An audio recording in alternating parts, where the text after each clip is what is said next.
সম্মানীয় দর্শক, দেখছেন এই মুহূর্তে নিউজ বেঙ্গল 24 ইউটিউব চ্যানেল। জানিয়ে দেবো আজকের বিশেষ খবর।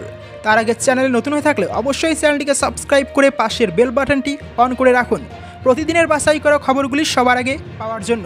আর ভিডিওটি যদি ভালো লেগে থাকে অবশ্যই একটি লাইক দিয়ে আমাদের উৎসাহিত করবেন।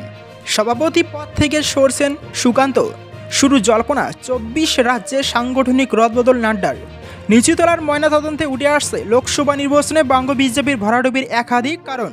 এবার তাই লোকসভা নির্বাচনে হতাশাজনক ফলের জেরে সাংগঠনিক স্তরে বড়সড় রদবদল করতে চলেছে বঙ্গ বিজেপি সূত্রে খবর, লোকসভা নির্বাচনে হতাশাজনক ফলের জেরে জেলা স্তরে বড়সড় সাংগঠনিক রদবদলের পথে হাঁটতে চলেছে তারা।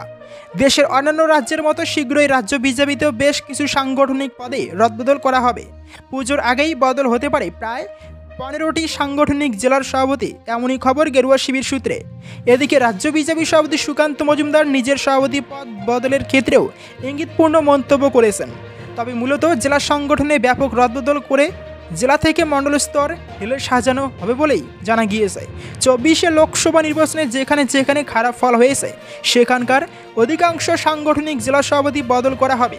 একই সঙ্গে 300-এর বেশি মণ্ডল সভাপতিও বদল করা যেতে পারে। এছাড়া সিংহভাগ বুথ কমিটির খোলনালচেও ঢেলে সাজানো হবে। সম্প্রতি উল্লেখযোগ্য একটি মন্তব্য করেছেন সুকান্ত মজুমদার। তিনি বলেছেন, আমাদের দলের নীতি হচ্ছে এক ব্যক্তি এক পদ। সেক্ষেত্রে আমি যেহেতু মন্ত্রী হয়েছি তাই আমাকেও হয়তো সরে যেতে হতে পারে। তবে এ ব্যাপারে কেন্দ্রীয় নেতৃত্বই চূড়ান্ত সিদ্ধান্ত নেবে। আমাদের দলের যা কাঠামো, সাংগঠনিক স্তরে পরিবর্তনের ক্ষেত্রে প্রথমে উপরের স্তর থেকে নিচের স্তর পর্যন্ত পরিবর্তন হয়। তবে সাংগঠনিক স্তরে রদবদল প্রসঙ্গে সরাসরি কোনো মন্তব্য করতে চাননি সুকান্ত মজুমদার। তবে রাজ্য বিজেপিতে সাংগঠনিক স্তরে রদবদল হলে তা যে কেন্দ্রীয় নেতৃত্বের নির্দেশ মেনেই হবে বলে রাজ্য বিজেপির এক নেতা দাবি করেন। তবে সাংগঠনিক বিভিন্ন স্তরে রাজ্য বিজেপিতে রদবদল যে হচ্ছেই তা বিজেপিরই একটি সূত্র দাবি করেছে। কদিন আগেই সল্টলেক পার্টি অফিসে ভোট পরবর্তী পর্যালোচনা বৈঠকে বসেছিলেন রাজ্য বিজেপি নেতৃত্ব। সেখানে ঠিক হয়েছিল একেবারে জেলা থেকে রিপোর্ট নেওয়া হবে। সেই মতো বিভিন্ন জেলায় পর্যালোচনা বৈঠক চলছে। মণ্ডল সভাপতি, জেলা ও জোন ইনচার্জ, বিধানসভা ইনচার্জদের নিয়ে এই বৈঠক হচ্ছে। শীঘ্রই নিচুতলার পূর্ণাঙ্গ রিপোর্ট জমা পড়বে রাজ্য কমিটির কাছে। তারপর সেই রিপোর্ট ঘষা মাজা করে রাজ্য কমিটি পাঠাবে কেন্দ্রীয় নেতৃত্বের কাছে। অভিষেক কি 21-এর মঞ্চে থাকবেন না, রহস্যের কিনারা হয়নি এখনও। এবারের রথযাত্রা যেন অন্যরকম। প্রতিবার রথের দিন সকাল থেকে বৃষ্টি হয়, এবার বেলা 10:30 পর্যন্ত চড়া রোদ ছিল কলকাতায়। এবছর 21শে জুলাইয়ের আগে তৃণমূলের মধ্যেও যেন এমনই রৌদ্র ছায়া চলছে। অভিষেক বন্দ্যোপাধ্যায় এখন সর্বভারতীয় তৃণমূলের সাধারণ সম্পাদক। জাতীয় রাজনীতিতেও অন্যতম মুখ হয়ে উঠছেন তিনি। তবু গত কয়েক বছর ধরে 21শে জুলাইয়ের প্রস্তুতি পর্ব একটু রোমন্থন করলেই দেখা যাবে প্রস্তুতি পর্বে বড় ভূমিকা ছিল তার। তিনি জেলায় গিয়ে প্রস্তুতি সভা করছেন, ব্লক ধরে কর্মী সমর্থক, বাস, টেম্পো, ট্রেনের হিসাব চাইছেন। কলকাতায় 21-এর সবার আগে যে শিবিরগুলো তৈরি হতো তাও নিজেই দেখভাল করতেন অভিষেক বন্দ্যোপাধ্যায়। বিশেষ করে সল্টলেকে সেন্ট্রাল পার্ক, গীতাঞ্জলি স্টেডিয়াম ও ক্ষুদিরাম অনুশীলন কেন্দ্রে তিনি সশরীরে গিয়ে তদারকি করতেন। কিন্তু এবার 21শে জুলাইয়ের আগে অভিষেকের দেখা তো নেই। তৃণমূলের মধ্যে চরম রহস্য যে 21শে জুলাইয়ের মঞ্চে অভিষেক আদৌ থাকবেন তো, এবং সেটাও দলের একাংশের মধ্যে উৎকণ্ঠার স্রোত বইয়ে দিয়েছে। কেন এই উৎকণ্ঠা? তার কারণ গত 3 বছর ধরে মোটামুটিভাবে তৃণমূলের রাজ্য সংগঠন অভিষেকই দেখছেন। দলে অনেকেই রয়েছেন যারা অভিষেকের আশ্রয়ে বড় ও সমৃদ্ধ হয়েছেন এবং সংগঠন বা মন্ত্রিসভায় পদ পেয়েছেন।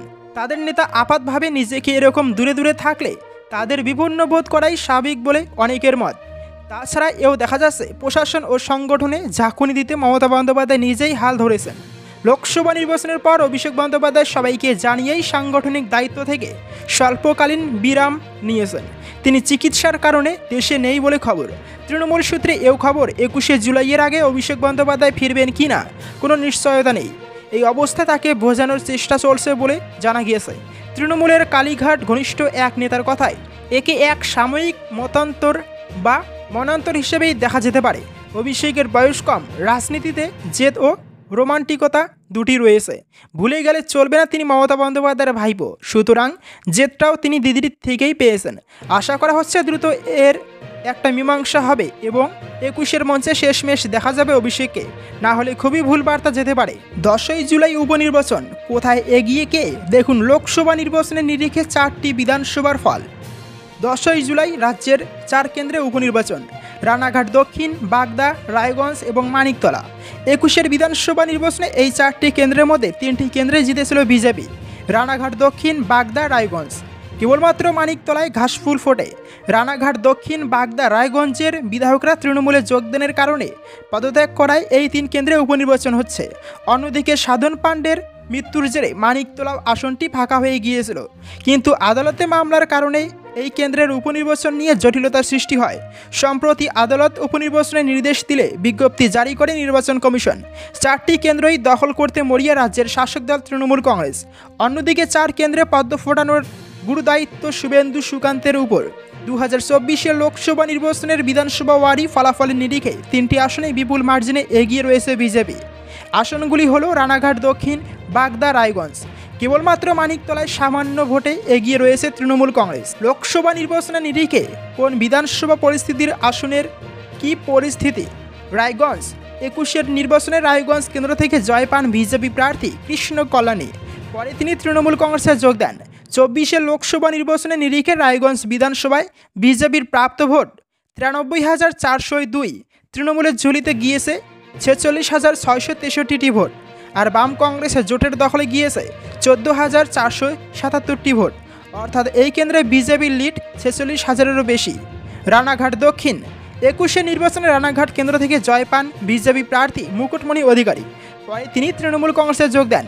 24-এর লোকসভা নির্বাচন নিরিখে রানাঘাট বিধানসভায় বিজেপির প্রাপ্ত ভোট 1,23,568। তৃণমূলের ঝুলিতে গিয়েছে 86,632 ভোট, আর বাম কংগ্রেসের জোটের দখলে গিয়েছে 21,219টি ভোট। অর্থাৎ এই কেন্দ্রে বিজেপির লিড 36,000-এরও বেশি। বাগদা 21-এর নির্বাচনে বাগদা কেন্দ্র থেকে জয় পান বিজেপি প্রার্থী বিশ্বজিৎ দাস। পরে তিনি তৃণমূল কংগ্রেসে যোগ দেন। 24-এর লোকসভা নির্বাচনের নিরিখে বাগদা বিধানসভায় বিজেপির প্রাপ্ত ভোট 1,12,704। তৃণমূলের ঝুলিতে গিয়েছে 92,090 ভোট, আর আইএসএফের দখলে গিয়েছে 1,811 ভোট। অর্থাৎ এই কেন্দ্রে বিজেপির লিড 20,000-এরও বেশি। মানিকতলা 21-এর নির্বাচনে মানিকতলা কেন্দ্র থেকে জয় পান তৃণমূল প্রার্থী সাধন পাণ্ডে। তার মৃত্যুতে এই আসন বিধায়ক শূন্য হয়েছে। 24-এর লোকসভা নির্বাচন নিরীক্ষা মানিকতলা বিধানসভায় বিজেপির প্রাপ্ত ভোট 62,389।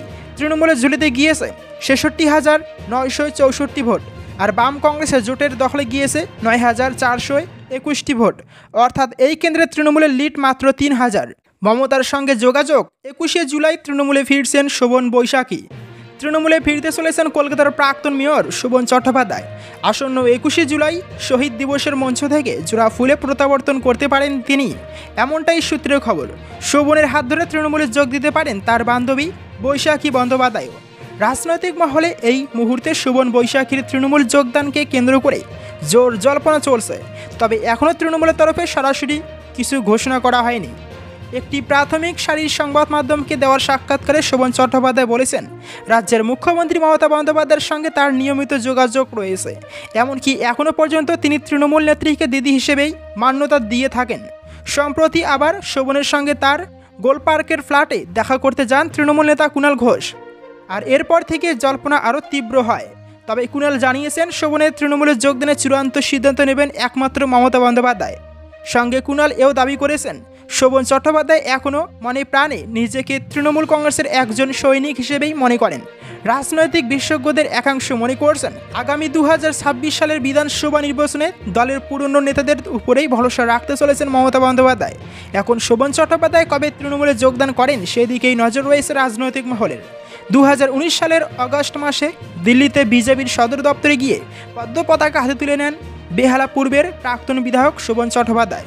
এরপরেই আবার তাৎপর্যপূর্ণভাবে ভাইফোঁটার দিন ছোটেন মমতা বন্দ্যোপাধ্যায়ের কালীঘাটের বাড়িতে, দিদির হাতে ফোঁটাও নেন। তারপর থেকেই শোভনের রাজনৈতিক জীবনে নিষ্ক্রিয়তা শুরু। 21শে নির্বাচনের আগে বিজেপি ছেড়েও দেন শোভন, যদিও বেহালা পূর্ব কেন্দ্রে শোভনের স্ত্রী রত্না চট্টোপাধ্যায়কে প্রার্থী করে তৃণমূল এবং তিনি জিতেও যান।